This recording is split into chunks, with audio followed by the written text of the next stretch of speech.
Olá pessoal, tudo bem? Sejam bem-vindos, bem-vindas a mais um vídeo exclusivo aqui do Engenhos da Alma.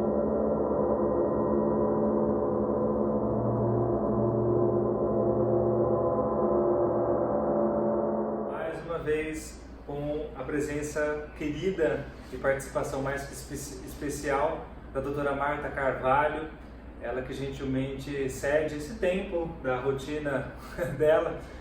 E, bom, primeiramente, muito obrigado mais uma vez por receber o Engenhos, por ser tão generosa e querer conversar com a gente, conversar com o pessoal de casa, que é muito importante essa tomada de consciência, e nada melhor do que uma pessoa que está dentro do universo da medicina, mas com um olhar muito especial, com um olhar muito delicado sobre a questão da execução do homem, né?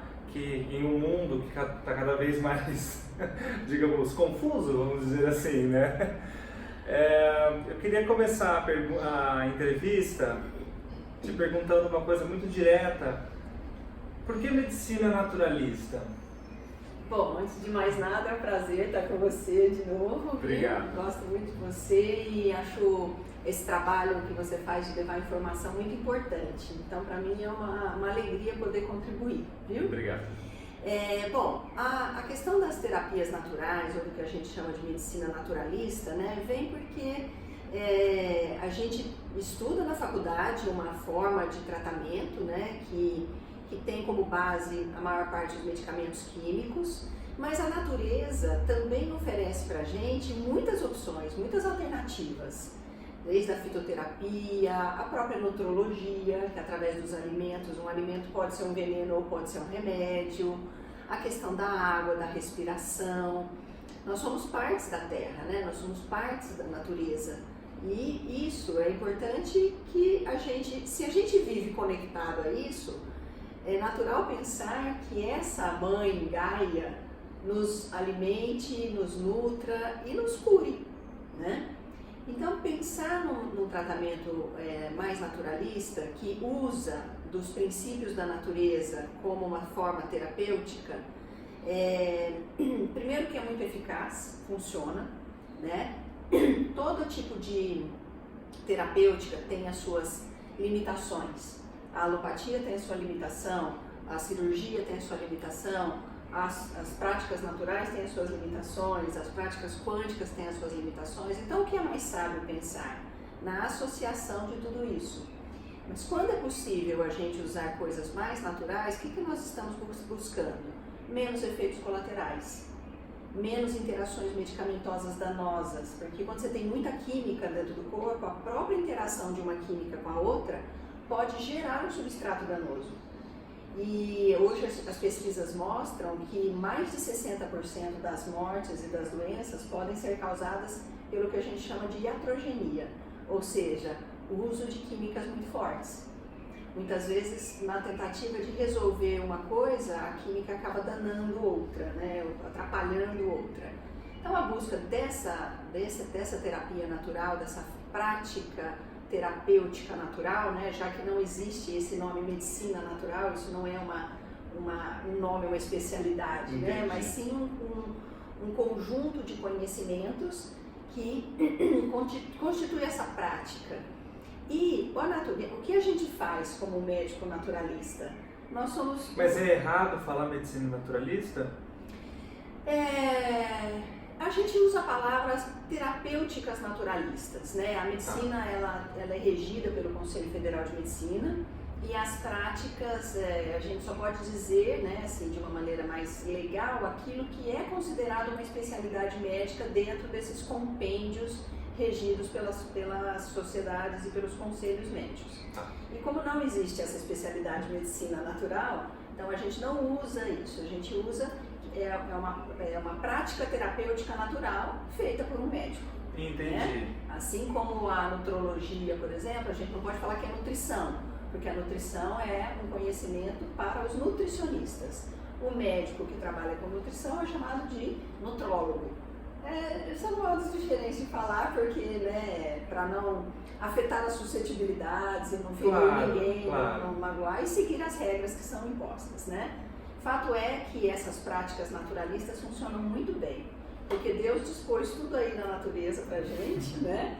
Sim. E o terapeuta, o médico que faz isso, ele na verdade é um interlocutor, né? É a pessoa que transcreve aquela doença. O que aquele corpo precisa segundo os seus sintomas e o que a natureza tem para oferecer.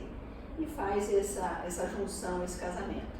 E é bastante eficaz. Eu tenho essa prática desde muitos anos e tenho usado poucos recursos químicos, porque os naturais me servem muito bem aos meus pacientes.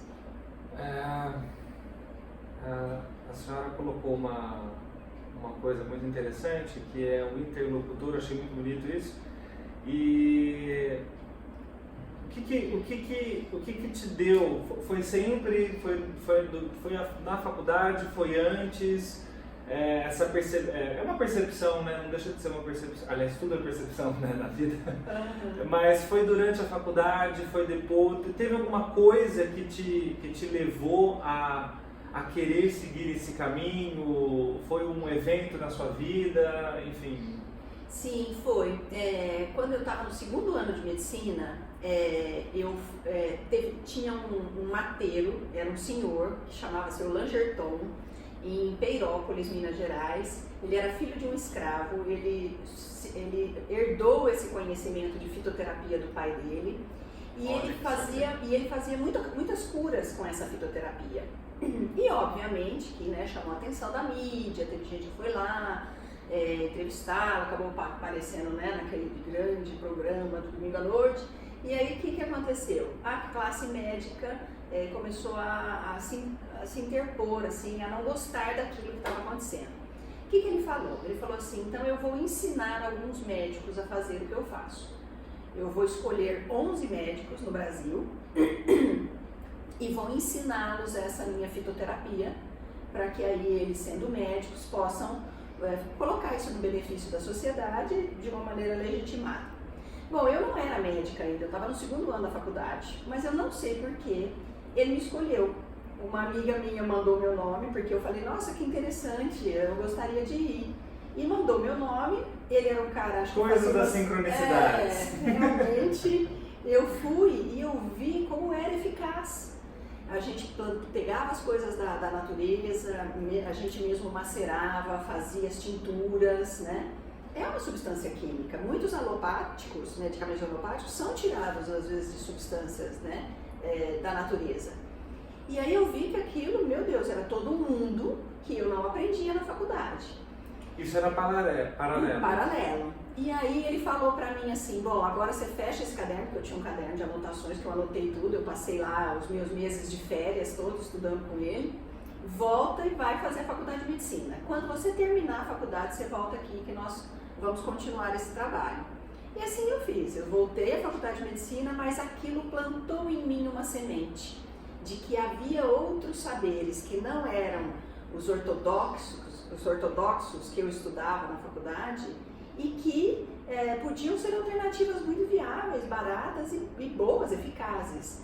Então, quando eu terminei a faculdade de medicina, eu voltei lá para terminar o meu coisa e eu aprendi com ele, um mateiro, né?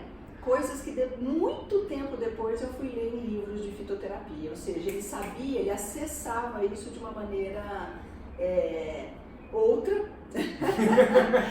que a gente foi, depois a ciência demorou um tempo para estudar e tem coisas que até hoje não é que ele passou e você não encontra ainda essa informação. Exatamente. E aí eu passo para eu depois abrir os meus olhos para a homeopatia, para a medicina quântica, né?